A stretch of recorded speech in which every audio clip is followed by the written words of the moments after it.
Kailan ba yung huling beses na nakakain kayo nitong uraro? Ako naman, nung bata pa ko, ang huling beses na nakakain nga nitong uraro. At sabi nga ng asawa ko, mas masarap nga daw itong gawing kalamay. Kaya naman tara, samahan ninyo ako na gumawa ng kalamay na uraro. Wala nga akong ka-idea sa paggawa nga nitong urarong kalamay, kaya naman nanood muna ng video si Manay Ninyo. Kunti nga lang yung ginawa ko dyan kasi sabi ko naman, magtatry pa lang naman si Manay Ninyo, baka pumalpak. Pagkatapos ko nga gagarin ang uraro, pinigaan ko na ito kasi yung latak lang naman yung kukunin natin dito. Sa unang piga, kunti lang yung nakuha ko. Kaya ang ginawa ko dito, binuhusan ko ulit ng isang basong tubig, saka naman pinagaan para makakuha ulit tayo ng katas. At ganito na nga yung starch ng uraro na kakailanganin nga natin. Pagkatapos naman, nagpakulo na ako ng gata ng nyog at saka ko naman nilagay itong starch ng uraro. Mabilis nga itong mamuo kaya dapat talagang hindi ka matigil sa paghalo nga nito. At dapat din mahina ang apoy para hindi agad masunog sa ilalim. Medyo nakakangalay nga lang ito sa paghalo pero para sa masarap na merienda, gora lang si Manay Ninyo. Naglagay na nga din pala ako dyan ng asukal at itong evap milk. At saka nagpatuloy sa paghalo hanggang nga sa lumapot na. Panay tanong ko pa nga dyan sa asawa ko kung luto na ba ito kasi sabi ko hindi ko talaga alam kung anong itsura ng kalamay na uraro.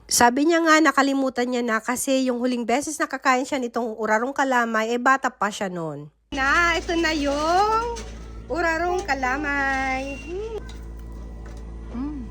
Masarap. Yummy! I love it!